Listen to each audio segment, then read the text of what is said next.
you have it, all you transistor radio bugs. How'd that one grab you? That...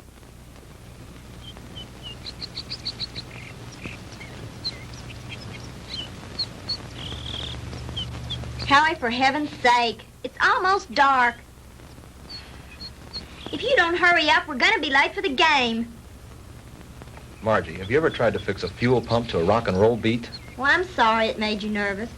I just thought it was a good chance to get in some practice. It's okay. Forget it. Nothing I can do anyway. At least not way out here. Well, I wish you hadn't taken this crazy nowhere shortcut. Boy, this is like Lostville. I know. I goofed. And I've got to get some help if we're going to get there in time for the kickoff. Hey, didn't we pass a farmhouse about a mile or two back down the road? Yeah, that's right. Back around the curve. Come on, we'll be shorter through those woods.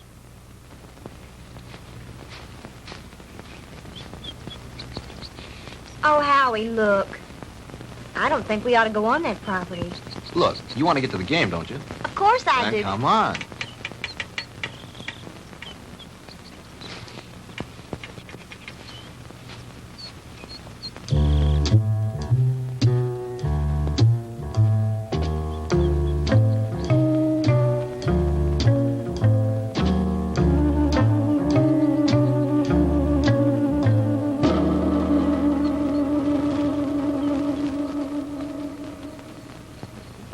Howie, it's cold. And it's so dark, we should have brought the flashlight. It isn't working. Batteries are down and I forgot to replace them.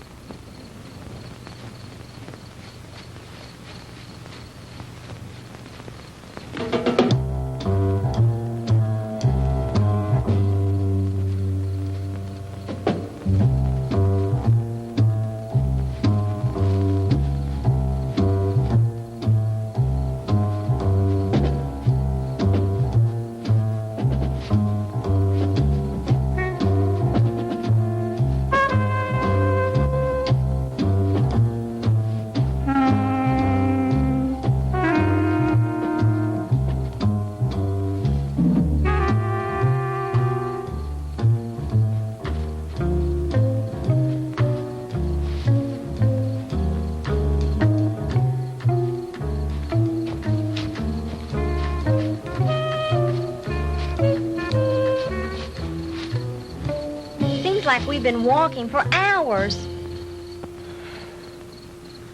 Well, it can't be much further now. Hey, there's a light.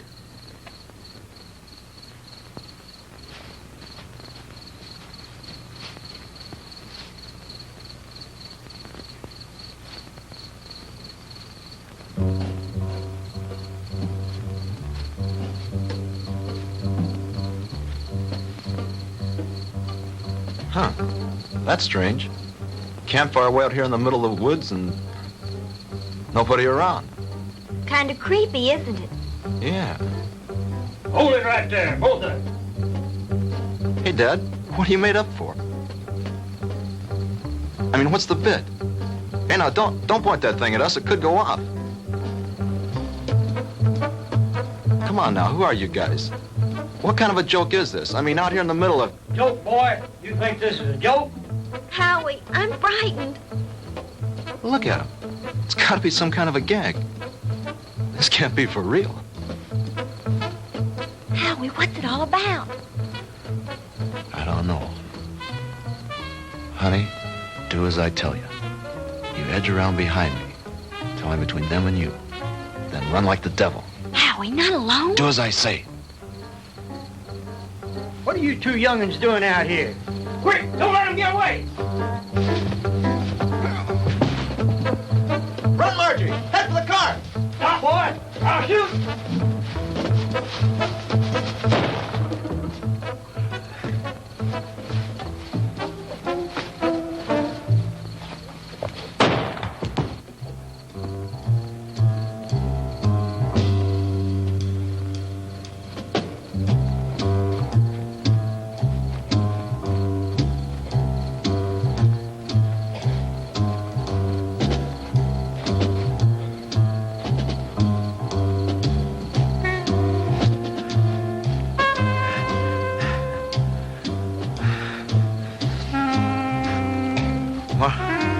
Margie? Margie?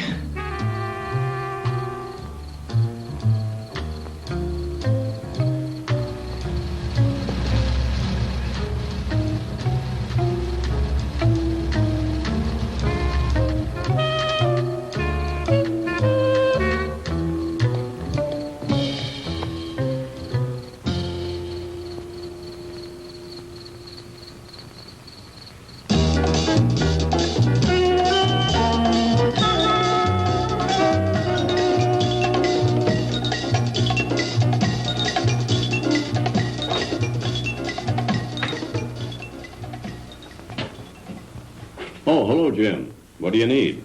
I need my ever-loving paycheck. What's the rush? Payday's tomorrow. I know, but Reed said you'd have it for me tonight. Oh, did he now? Yeah, that way I get a couple hours head start on my first vacation in 3 years. Relax. The girl's on her way up from accounting with it now.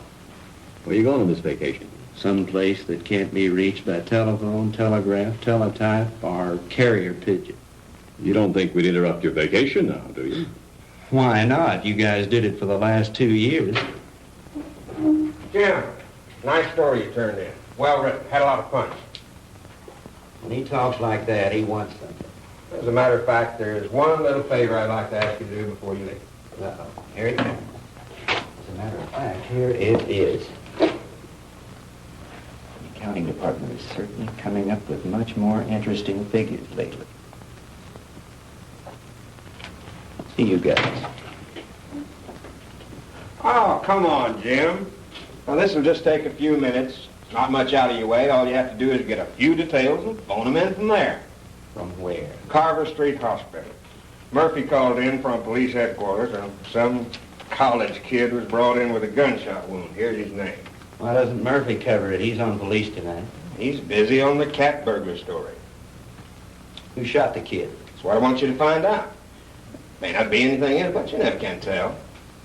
Okay, I'll do it. But afterwards, I'm leaving for my vacation. Definitely, irrevocably, and finally. Do you read me, Great White Fathers? Only too clearly. Have a good time. I intend to.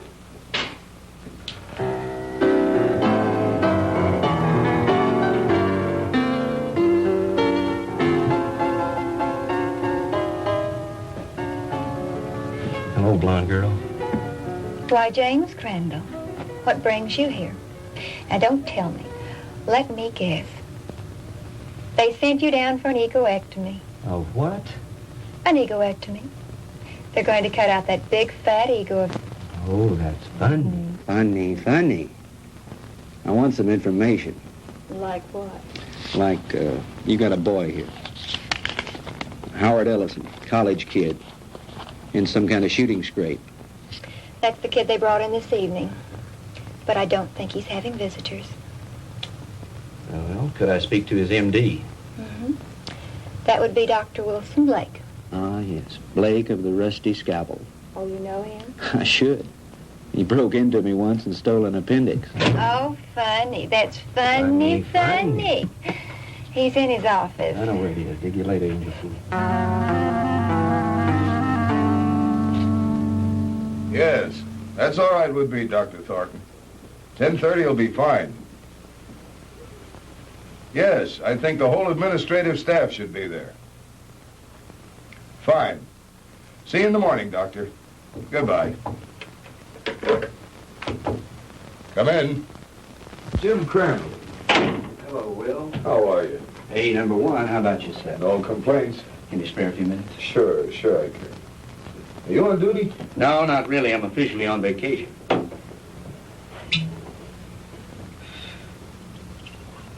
Soda? Just straight, thanks.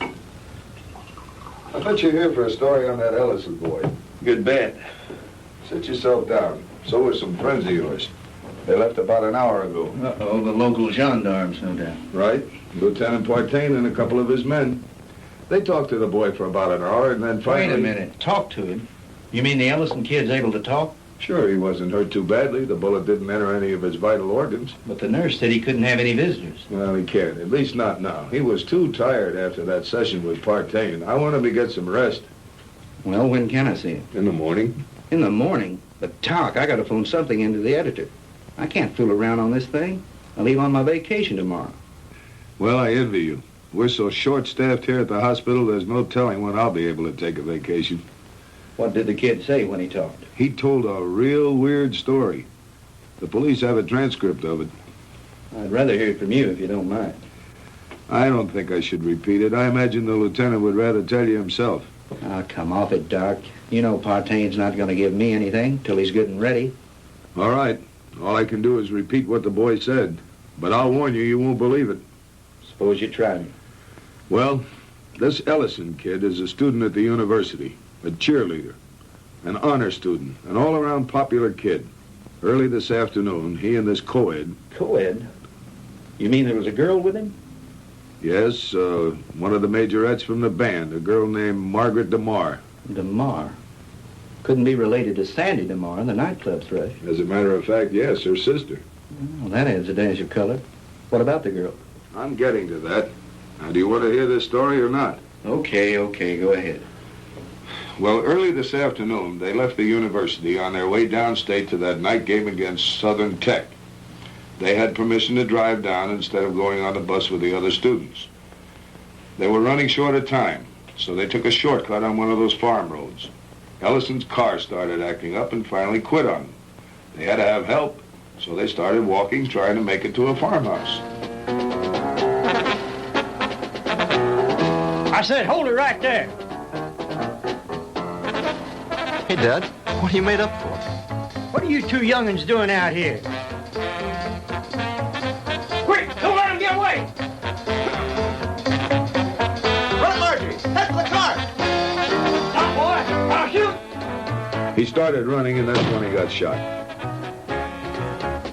He got up and he kept on running. He made it back to the car. He looked around for the girl, and she wasn't there. After that, he blacked out. A passing motorist picked him up and brought him in, and that's the story the way he told it. You sure weren't kidding when you called it weird. I've heard some screwy ones in my time, but this one takes the prize. Yeah, that was exactly my reaction, at first. What do you mean, at first? Well, sometimes I'm forced to alter my opinion by certain evidence. I don't know if you're aware of it, Jim, but my hobby is American military history. I collect historical military objects like some men collect stamps, like this item that was brought in by a patient a couple of months ago. You know what that is? Well, it looks like some kind of rifle slug. Mm-hmm. I have a cigar box full of those at home. My brother and I used to find those in the woods and dig them out of trees when we were kids, back in Georgia 30 years ago. It was one just like the one you're holding now that I took out of young Ellison's body and gave to the police this evening. And if you ask me, they're going to have to dig a long way back in their ballistics file to find anything that matches that. Yeah? Yeah. You see, that's a mini-ball. The kind of a bullet they used during the Civil War.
Now, ladies and gentlemen, it is my privilege to present our heavenly little headliner and collector of 2 gold records, the girl with the orchid voice, Miss Sandra DeMar.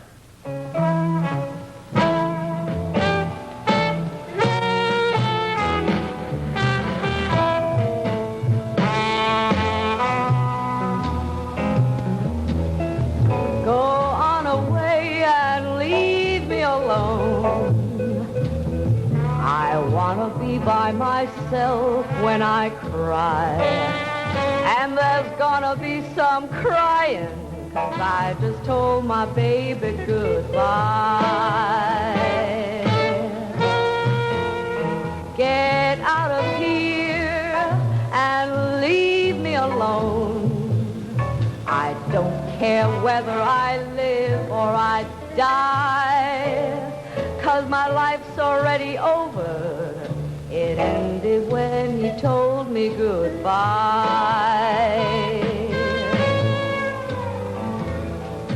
Why is it everything happens to me and my dreams all explode in my face? He was my own for a while, but he's gone, and I know no one can ever take his place. So go away and leave me alone. I've got a right to my own private pride. Coming down with the sorrows, 'cause I just told my baby goodbye.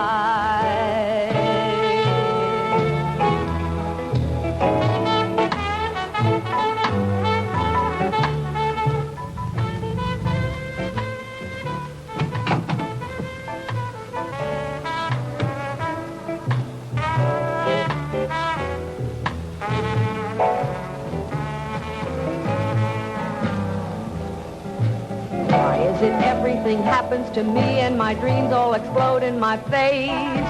He was my own for a while, but he's gone, and I know Good evening, no Lieutenant. one. Evening, Ramon. No Is this visit official? Oh, there's nothing to worry about. We'd like to talk to Miss DeMar when she's through singing. Would you give her something while you're waiting? Thank you, no, we're on duty. Leave me alone. I've got a right to my own private cry. I'm coming down with the sorrows, 'cause I just told my baby goodbye.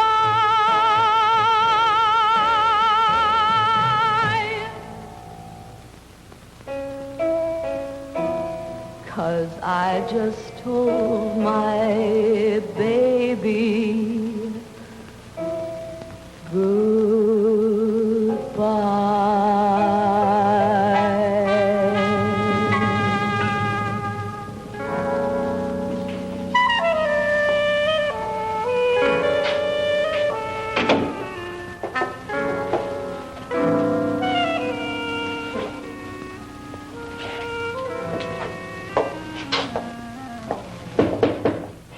Yes. Sandy, are you decent? Yes. 2 gentlemen from the police department want to talk to you. Police? Yes, Miss DeMar. I'm Lieutenant Partain, and this is Detective Lasky. We're just making a routine investigation. Have you heard from your sister this evening? Margie? Why, no. Why do you ask? Well, we just thought she might have called you. You see, we have reason to believe she may be missing. Missing? I don't understand. She's at a football game in Stephenville with Howard Ellison. I'm afraid not, Miss DeMar. Maybe you'd better sit down and let me tell you all that we know about it so far.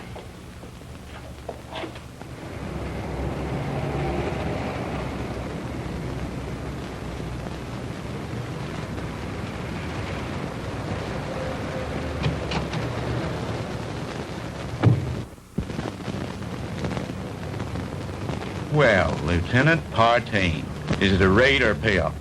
Lasky, we got the Walter Winchell of the Boondocks again. You been talking to the DeMar girl? So you know about it already? Yeah, but not enough. Can you fill me in? At this point, you probably know just about as much about it as we do. Why don't you stop by the office in the morning when we had more time to work on it? Oh, come on, Fred. Can't you give me something tonight? I start my vacation tomorrow. Good fishing.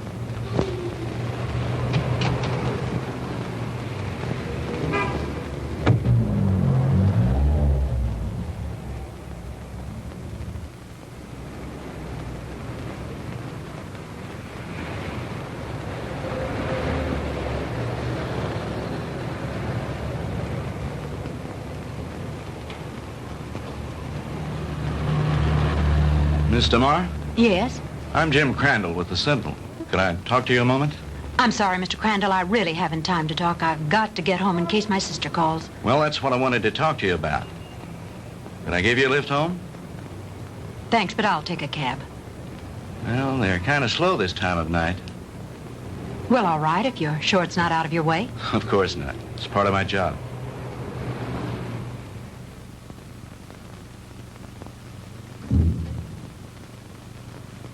What's the matter? Mr. Crandall, I'm too upset to go home. You know my sister's missing. Yes, Do you know where it happened? just about. Would you drive me there? It's nearly 1 o'clock in the morning. Besides, what if she calls you? If she were going to call me, I'm sure she would have done so by now. It's nearly a 45-minute drive up there. Howie was picked up on a farm road just this side of Stephenville. If it's too much trouble, you can drop me at my apartment and I'll take my car. You're pretty determined to go, aren't you? If my sister's in trouble, I've got to be near her. Hop in. I need to go up there myself.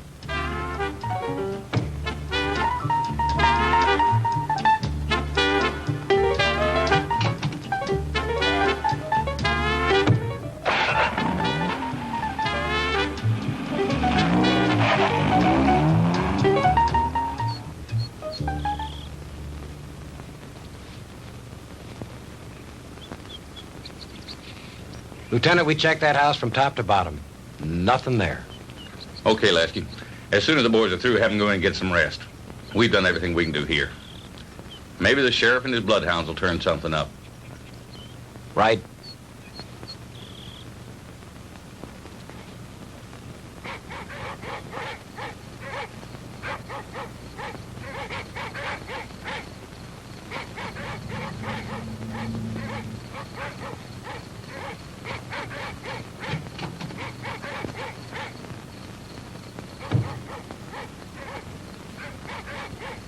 Lieutenant Partain around? He's up in the woods someplace. Evening, ma'am. Has there been any news of my sister? You're Sandra DeMar? Here comes Partain now.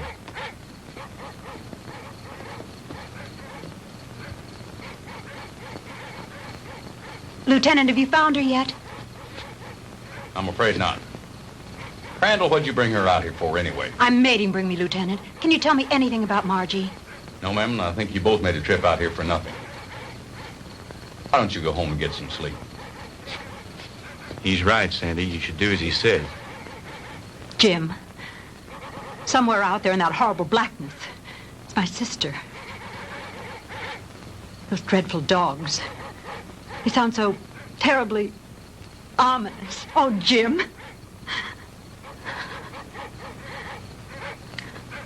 Come on. We'd better get back.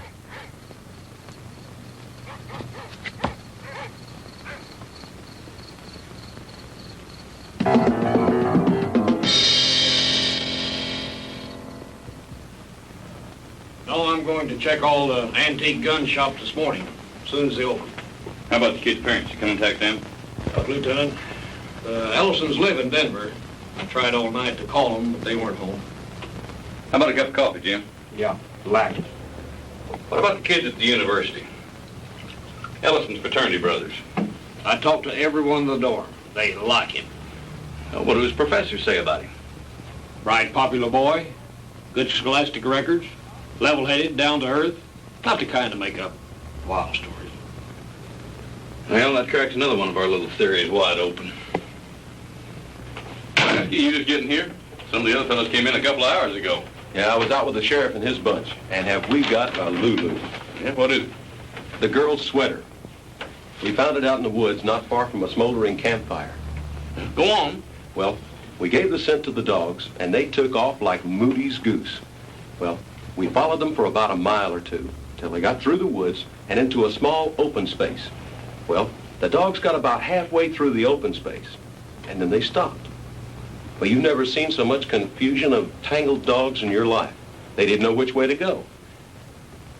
The scent had stopped right in the middle of nowhere. It was as if the girl had just been snatched off the face of the earth into thin air. Wait a minute. You mean no footprints, no tire tracks, no nothing? Well, nothing but this. Well, so you found part of a costume. Costume? This is the real article. I checked it out. What do you mean, checked it out? Look at the label on the inside. McCord Brothers. McCord. Outfitter to the military. Charleston, South Carolina. I checked with the Charleston department, and they gave me some very interesting facts from one of their newspapers. It seems that McCord Brothers, the company that made that hat, burned to the ground in 1869 and was never rebuilt. It's been non-existent for over 100 years. This case is getting screwier by the minute. Don't it, though? I'll have you run this down to the lab and then go home and get some sleep. How about me, Lieutenant? Sure, go on home. You've earned a rest. Well, what do you think? How was Mr. Marr when you left her? Shook up, naturally. She's spending the night with a girlfriend. Fred, about this whole mess, what's your opinion? I'm not paid to have opinions. I'm paid to put jigsaw puzzles together. But seriously, what do you think? I think there's a logical explanation to everything. Two men were in those woods in costume and makeup. Anyone knows there's lots of guys around nowadays who collect antique guns. They belong to clubs, they have meetings and shooting contests every so often. A couple of them got liquored up a little, wanted to have some fun and scare the kids. But something went wrong. It's as simple as that. My hunch is, as soon as they get up enough nerve, they'll come in, give themselves up. It's a nice theory, Jim, but what happened to the girl? Well, your guess is as good as mine. Jim, you know, this whole thing is, well, it's spooky. Reminds me of something that happened in Germany in 1945 towards the end of the war. Yeah? What was that? Our outfit liberated a small concentration camp near the Alsatian border. When we took it, we expected to find the usual half-starved, ragged inmates.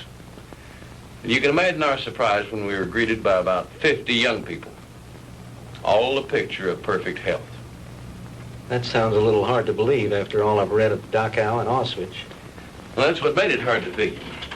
Here were these kids, none over 21 and some as young as 5, living in apparent luxury. Good food, complete recreational facilities, no forced labor. Reminded me of a bunch of calves being fattened up for the kill. You mean there were no old people in the camp? There were a few, but not alive. We found their bodies in the rooms next to the ovens.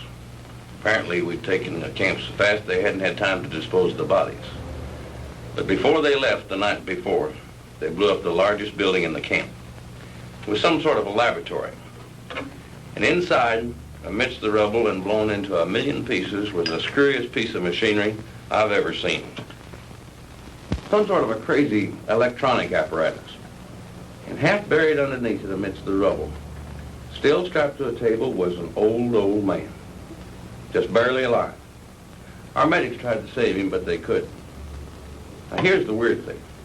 This is the part we could never understand. In trying to identify him, we checked the camp records with the prison number tattooed on his arm. According to those records, that old man should have been an 18-year-old boy. What about the other bodies? Same thing. Their numbers indicated they all should have been kids.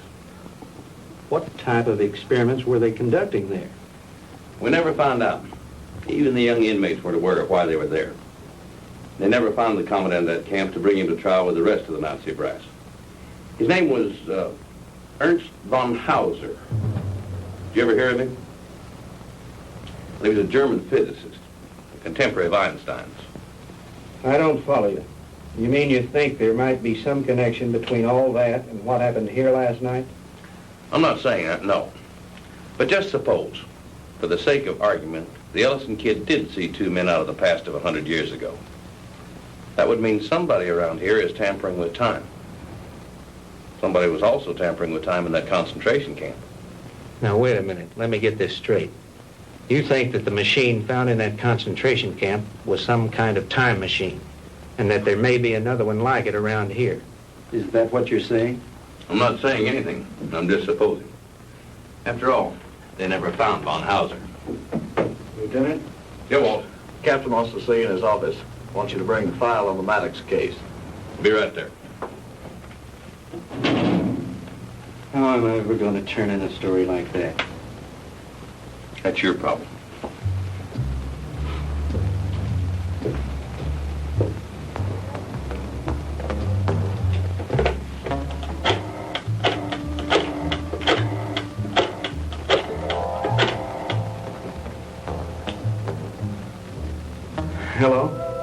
Give me the city desk.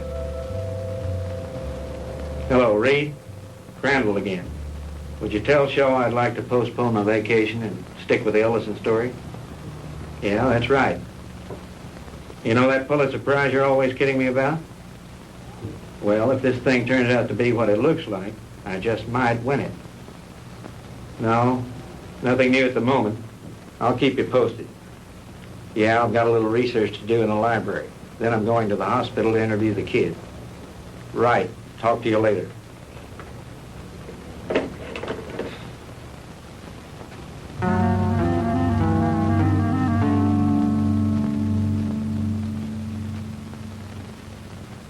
All right, Howie, you can go on with your story. That's about it, Mr. Crandall. I remember reaching the highway, and Margie wasn't there. And then I blacked out, and the next thing I knew, I was here at the hospital. And you really don't think, Howie, that those guys were just a couple of kooks in Civil War costumes? Mr. Crandall, I don't know how to explain it, but I got the distinct feeling that these guys were for real. I mean, like something straight out of Gone with the Wind. Howie, what's your idea of what happened to Margie? Do you think these two guys grabbed her? I don't know, Mr. Crandall. I don't know. That's what's bugging me out of my skull. Nurse, is Mr. Ellison awake? Yes, he is. He has another visitor, but you can go on in. Thank you.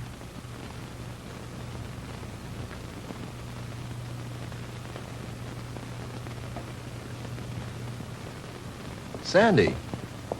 Hello, Howie. How are you? Hello, Jim. Good morning. Have you heard anything from Margie? Not yet. I brought you some flowers. Thank you, Sandy. I'm sorry about all this. I mean... It's all right, Howie. Now, don't you worry. Whatever happens, I know it wasn't your fault. Jim, have the police found out anything yet? No new developments. I'm going up there in a little while and have a look around myself. I want to see the place in the daylight. Would you mind if I went with you? Of course not. I'd enjoy your company. Howie, would you forgive us if we ran off right away? Sure. I understand. I'll drop back in later. Bring you some magazines. Yeah. True Confessions and Ladies' Home Journal. Gee, thanks, Mr. Crandall. Those are two I never miss. See you later, Howie.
Looks like the typical haunted house, doesn't it, Jim?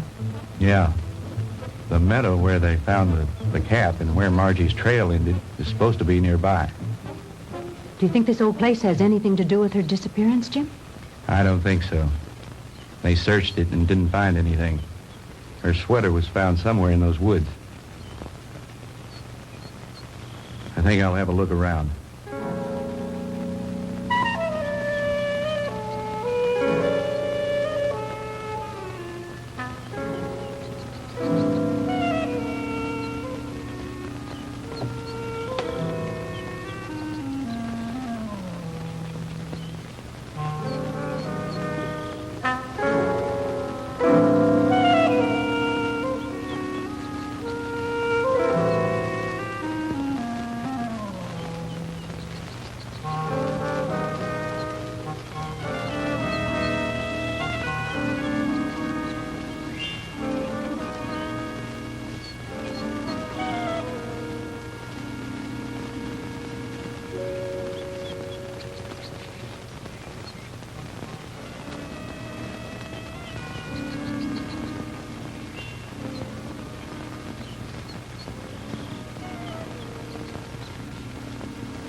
get out of here.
What happened?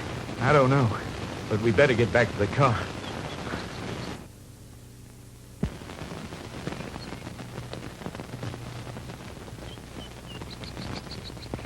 Jim! Well, the car! It's gone!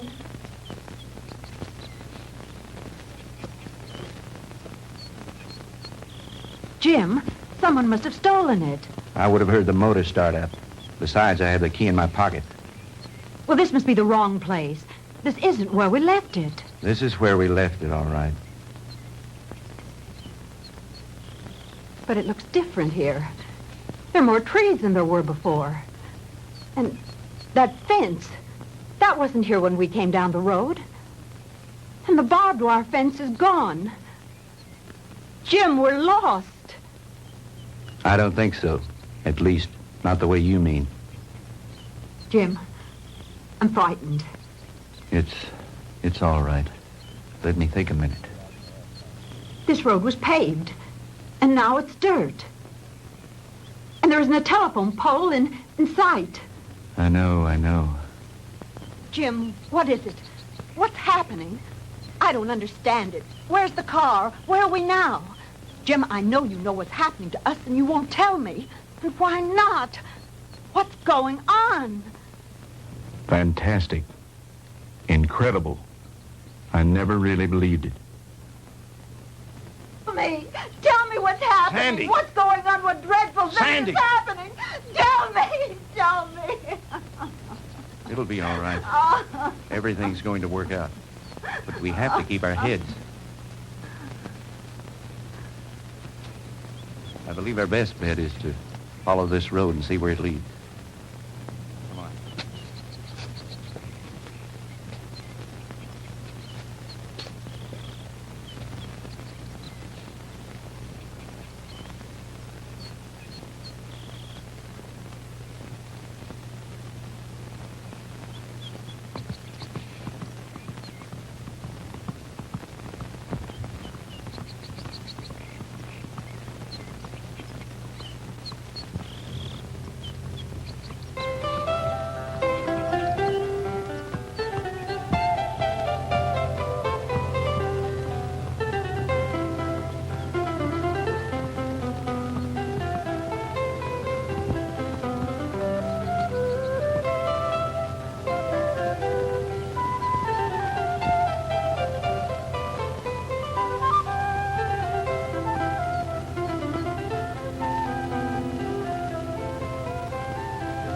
Jim, his clothing. I know. Ours are just as strange to him, especially your short skirt. Friend, what year is this? Where are we? Witchcraft! Witchcraft! Ha!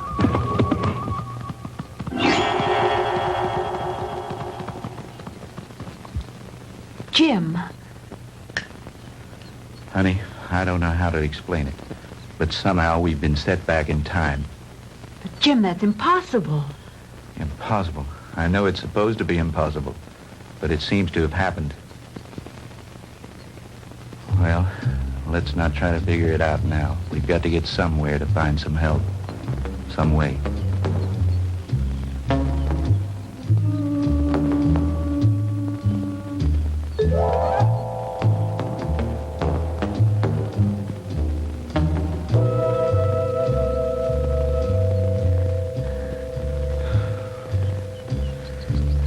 Jim, I'm sorry, but I don't think I can go any farther.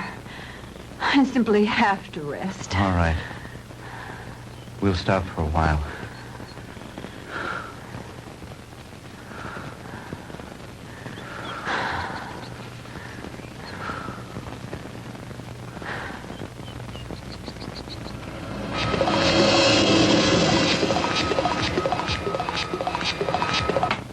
Welcome, my friends, to my little workshop. Do not be alarmed or cause unnecessary commotion. You are in no danger. At least, not for the moment. Won't you please step out?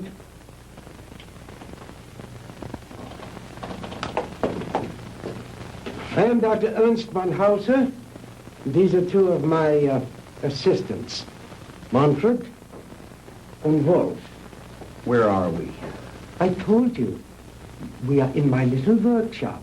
And I tell you again, please do not be alarmed. What time is this? What century are we in? Does it matter, my friend? There really is no such thing as time, except as a relative measuring device in your own mind. We're not interested in double talk. What happened to Margaret DeMar? What have you done with it? Please, Mr. Crandall, you will please remain calm. What have you done with my sister? Your sister is entirely safe, Mr. Marr, and I assure you I did not bring her here intentionally. She certainly didn't come here of her own free will. I didn't say that. I brought her here to keep her from harm. Then where is she? Let me see her. But of course. To the armor! Kommen Sie her! Schnell! To the armor. Bringen Sie Fräulein DeMar zu ihrer Schwester. Well,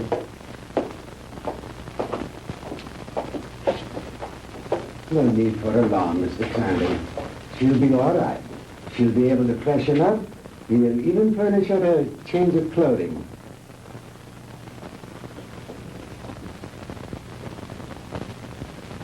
I notice you were intrigued by my servant girl, Didiana. And there you might be.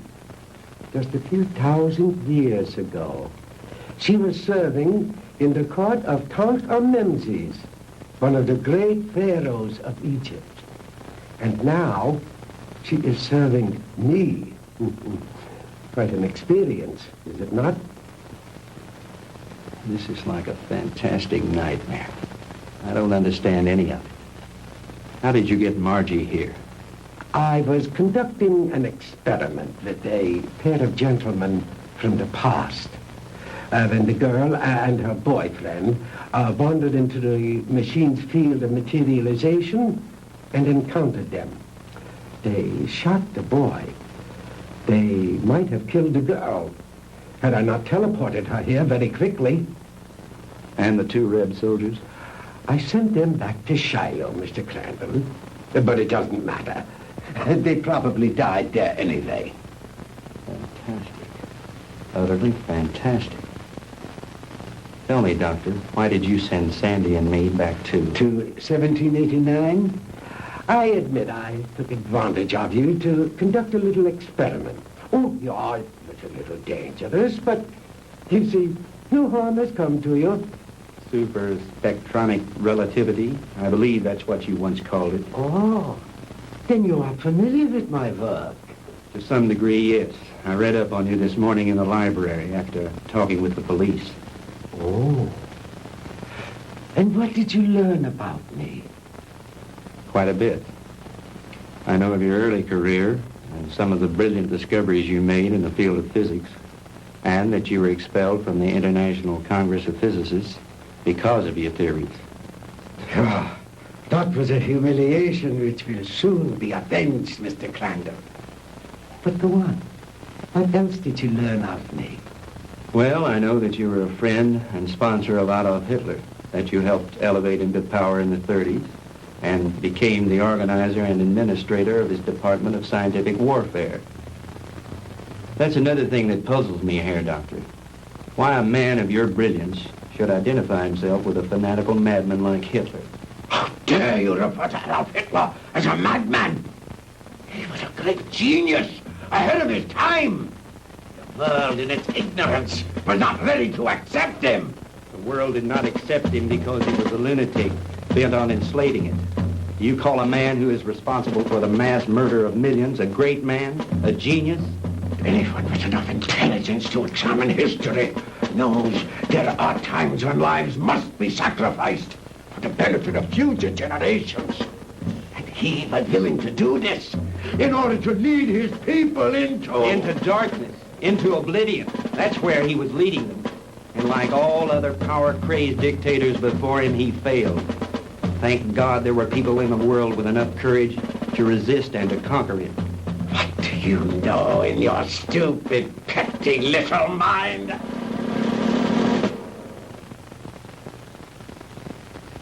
You will forgive me, Mr. Crandall, for my outburst of temper.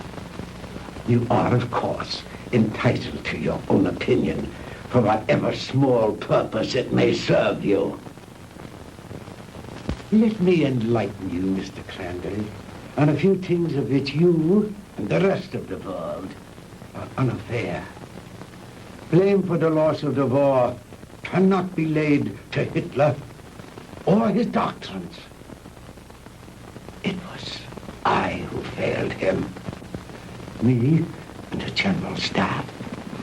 He called for weapons, super weapons, to turn the tide of war in those last few days. Because of my inability to deliver those machines soon enough, we were defeated. It might interest you to know that during those last few months of the war, we had almost perfected weapons so far in advance of anything that had gone before them as to make modern warfare in all its forms completely obsolete. Oh, if we had only had time for further experiments. I know of some of your experiments, like the ones carried out in a certain concentration camp. Oh, then you know about the aging machine. Yeah, they had almost perfected that one when the war ended. Oh, but that machine was one of the more primitive devices, like the jets and the rockets that we used so briefly. We were in the final stages, Mr. Crandall, of perfecting weapons that were truly astounding and against which you would have had no defense. A cannon that killed with sound waves, yet was completely silent. A giant generator gun that could electrocute whole armies in the field. Oh, and more, many more. If we'd have only had a few more months to perfect those weapons, we could have plucked victory from the jaws of defeat.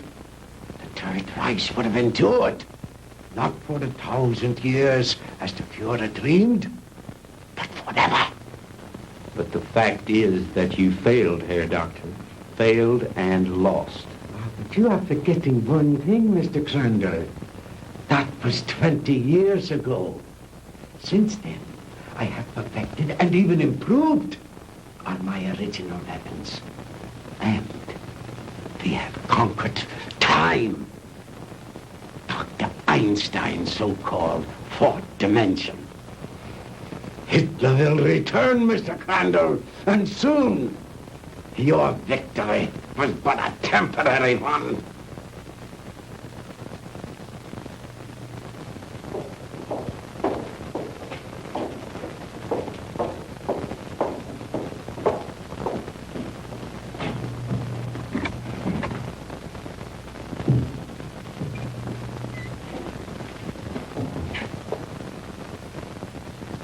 Margie, baby, Sandy.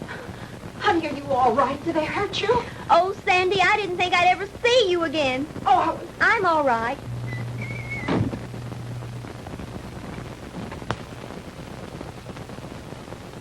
Let us out of here. Open this door. Let us out. Please, don't let them keep us here.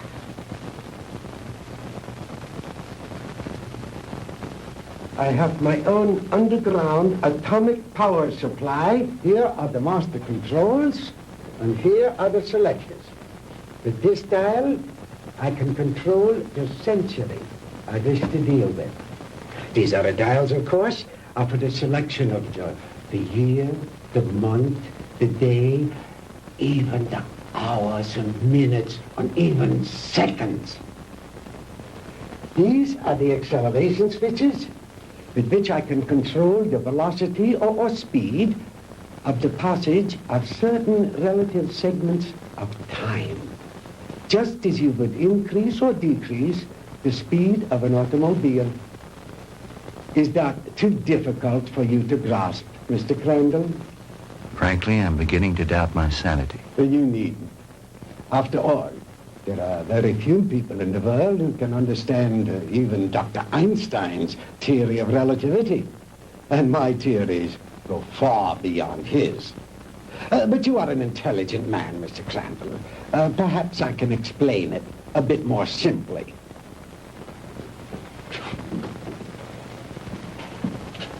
We will let this line represent the world.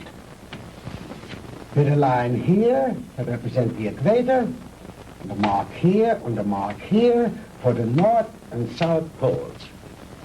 If an aircraft starts here, this side of the equator, and starts going up and up and up, it is going north, toward the North Pole. But the instant it passes over the pole, it is no longer going north. It is going south. And yet, it has not turned or changed its direction in any way. Now, that is the simplest way I know of to make you understand how my theory of superspectronic relativity was first developed. It has long been established that time and space do not exist except in relation to each other. Therefore, they are inseparable, indivisible, a space-time continuum. The faster we travel in space, the faster we travel in time. Now, let me use this short vertical line to represent an instant of time, on this horizontal arrow to represent velocity or speed. Now then, scientists have long held that light is the top limiting velocity in the universe. In other words, there is nothing in the world faster than light. And yet it is known that beta particles ejected from the nuclei of radioactive substances can attain velocities up to 99% that of light. Now, I have always based my theories on the premise that there is no limit to space. The universe is limitless.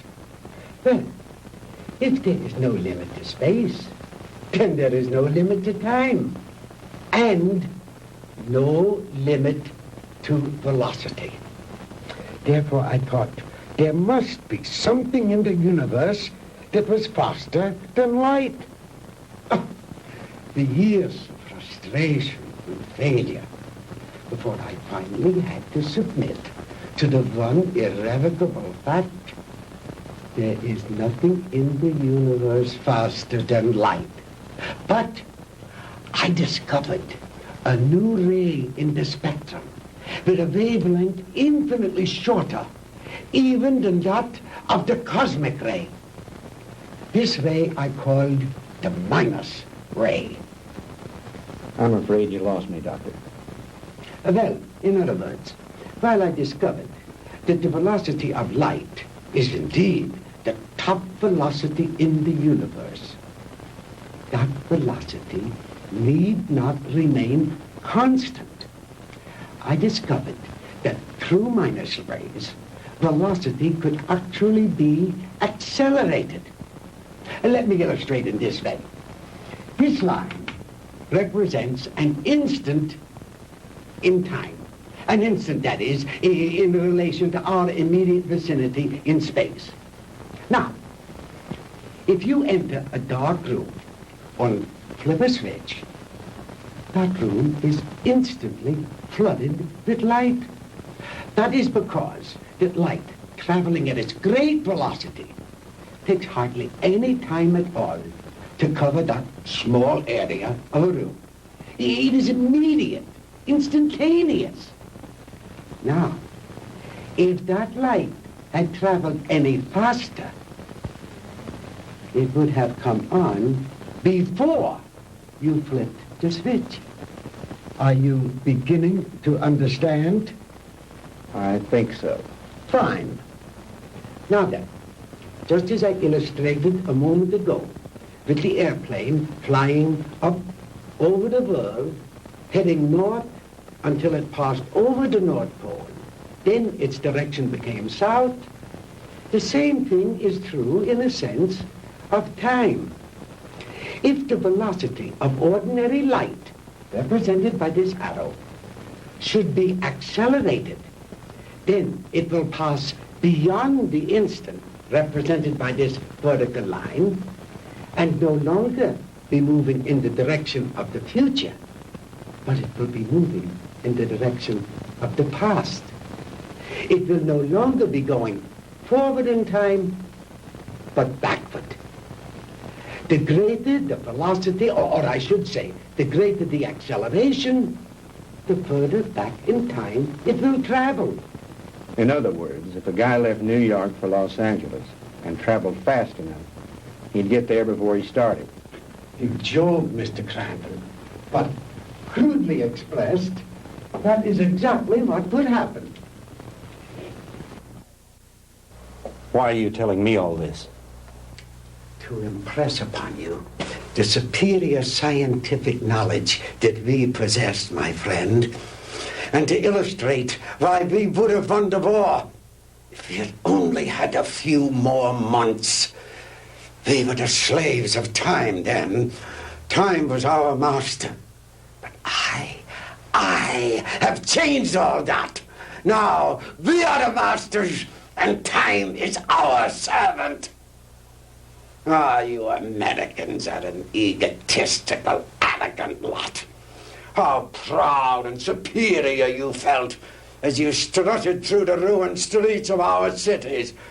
The proud conquerors claiming the spoils of war.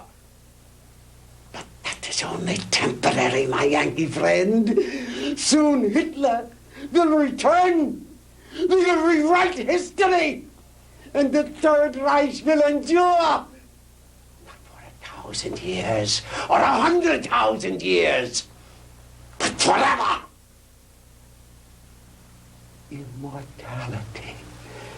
The age-old dream of man is ours. The rest of the world will fall at our feet, and we shall rule for all eternity. Oh, good. Did you make the young ladies comfortable? Jawohl, Herr Doctor. And Manfred, did you see that Mr. Marr had a change of clothes? Jawohl. Good. The lecture is over, Mr. Crandall, and you look tired. If you will follow Manfred and Wolf, they will show you to your quarters. We weren't planning on staying. We want out of here now. I'm afraid that is impossible, Mr. Crandall. I must insist that you accept my hospitality. Now, wait a minute.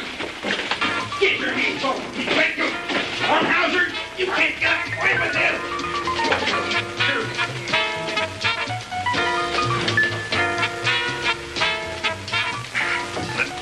Jim. Jim. Sandy, are you all right? Oh, yes, we're all right, but why are they locking us up? What are they going to do with us? Nothing if I have anything to do with it. Oh! Oh, don't hurt him! Oh, don't hurt him! Oh.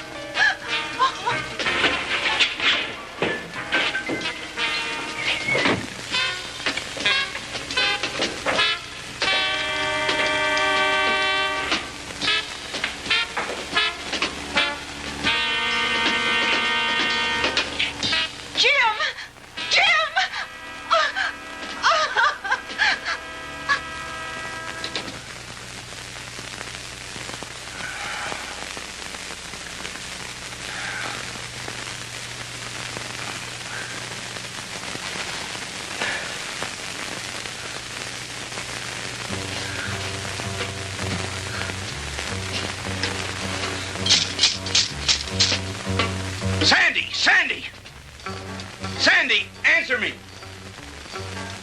We're here, Jim. We're all right. How about you? Just a minor headache, honey. Is Margie still with you? Yes, she's asleep. Jim, I'm scared. What do you think Von Hauser intends to do with us? I don't know. But I do know one thing. I've got to figure a way out of here. Sandy, honey, I'm sorry about everything. I shouldn't have brought you with me this morning. It wasn't your fault. I asked to come along. After all we've been through, you must be beat. Have you had any sleep? No, I was worried about you. Well, try to get some rest while I do some thinking. Okay. As soon as Margie wakes up, I will.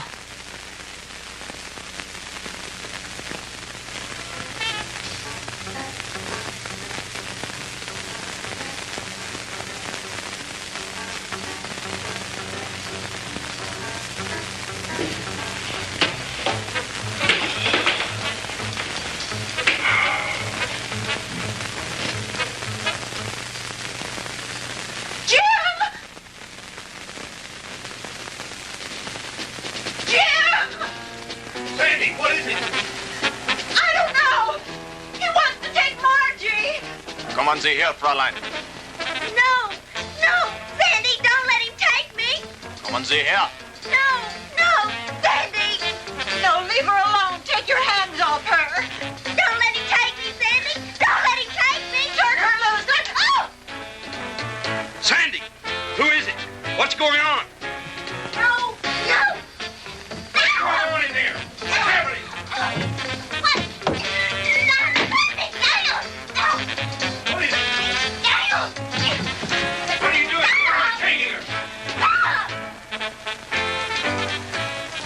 Margie! Margie!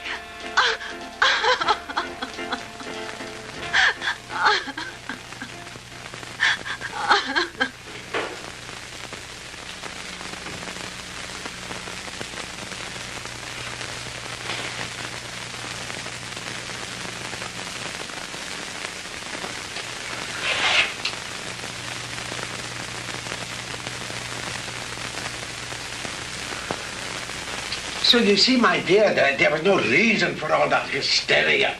You've really nothing to fear. While I have never before tried sending anyone into the future, there is no reason to believe that the experiment will not be successful. And if something should go wrong, it will happen so quickly, you'll never feel a thing.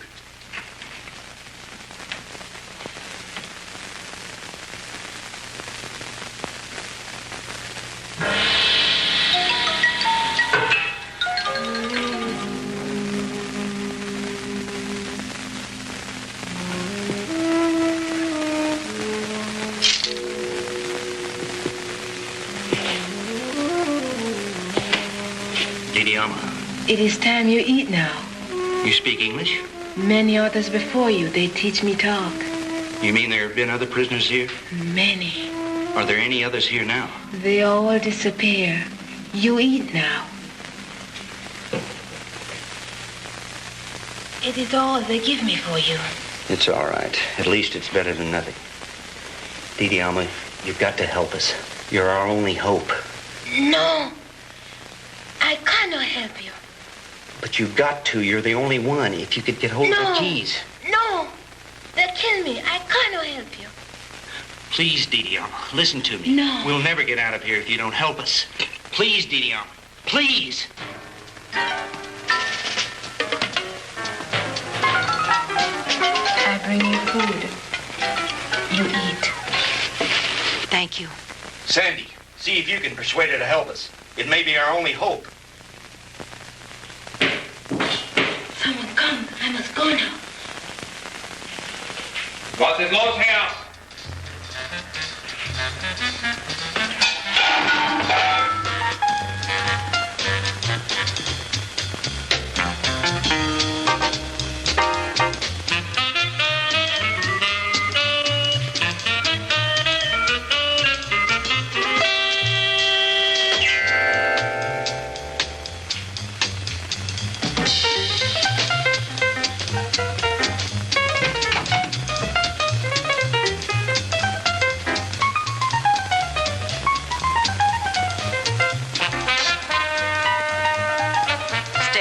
from me.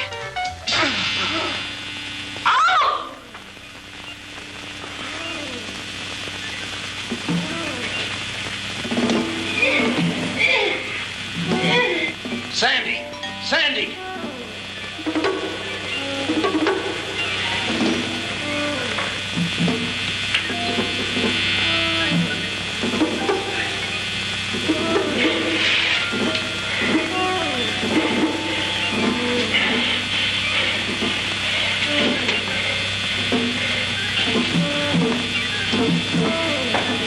Sandy! Sandy!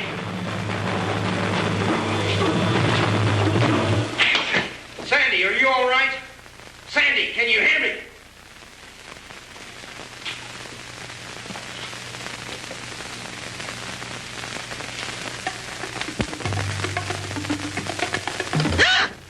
Sandy, honey, thank God you're safe. Quick, get his keys.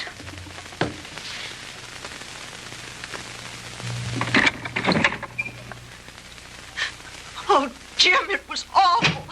He strangled her. It's all right, honey. Try to get hold of yourself. We've got to get out of here. I'll be fine.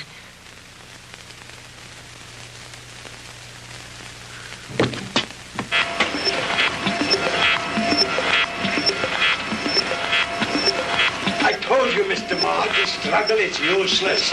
You will only tire yourself needlessly.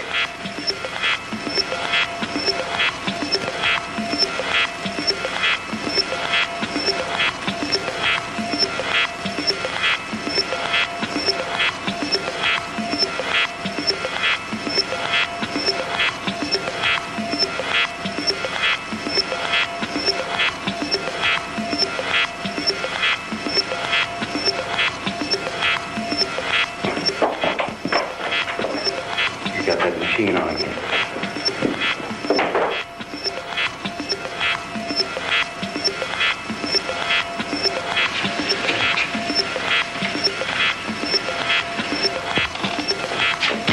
Switch it off, Doctor.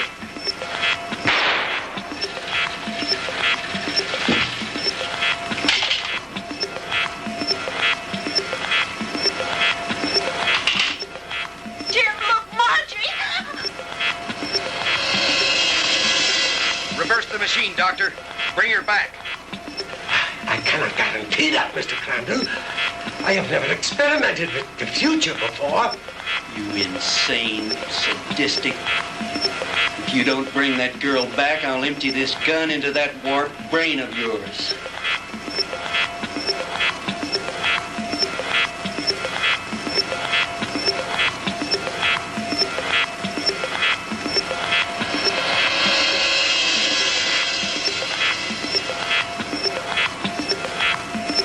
Margie! Darling! Margie!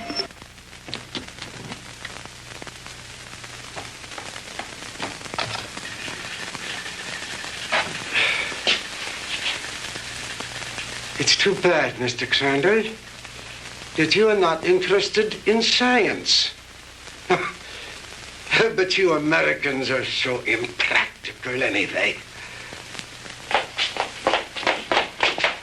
Jim, look out!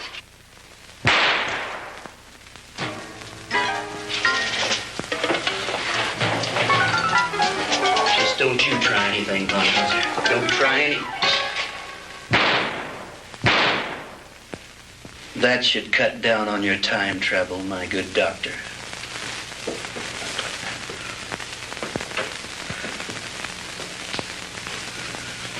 How about the attic? You searched that, didn't you? Yes, sir. That's where we found the Nazi soldiers and the radar equipment. Then this house has some connection. Crandall's car was found not too far from here. Von Hauser's headquarters must be around here somewhere.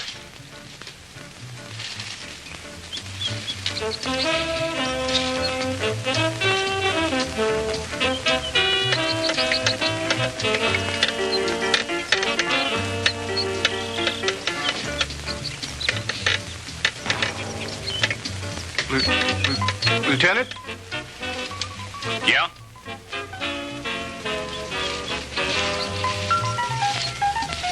What is it, Finley?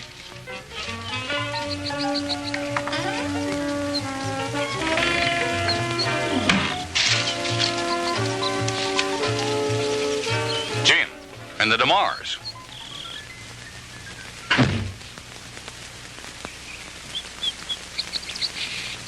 Where in the devil did you three come from? Von Hauser's country place, Fred. We spent a very interesting night there.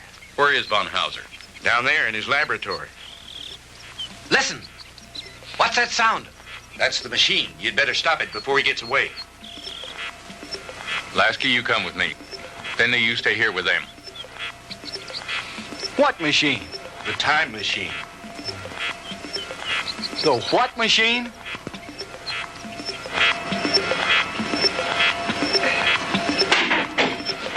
All right, Professor, hold it right there. Get away from that machine.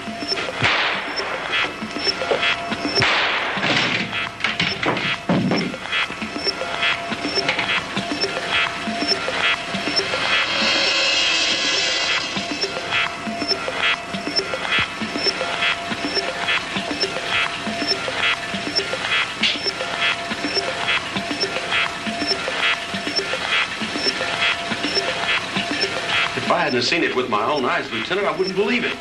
I know. Lasky, if you ever tell anyone what I'm about to do, I'll have your job so help me. Is that clear? Lieutenant, I ain't seen nothing. Well, I don't know what makes this contraption work, but I think I know a darn good way to shut it off.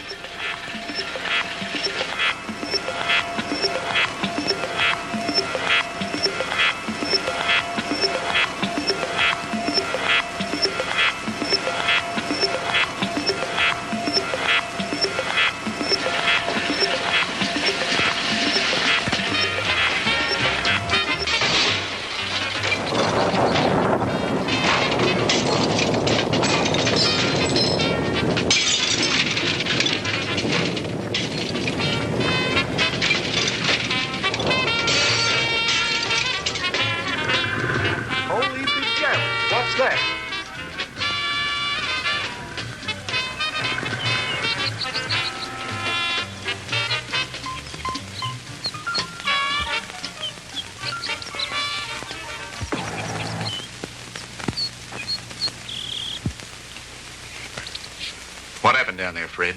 Forget it. Finley, call Miller at headquarters. Have him send some of the boys out. Are you two all right? Everything's fine, thank you, Lieutenant. Why don't you take the two ladies home? Come on, Lasky.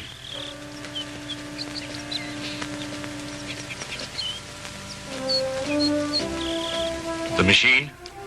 Mangled beyond repair or recognition. Too bad the big brass didn't get a chance to look it over, isn't it? But why, Fred? You had no right. No right, huh? Listen, the way I figure is like this. Sooner or later, some other joker is going to invent a machine just like it. Maybe by then the world will be ready for it. God only knows we aren't now. Hydrogen bombs are enough for people to worry about. Yesterday should be left alone. Because today, the world has enough problems just trying to make sure we'll have it tomorrow.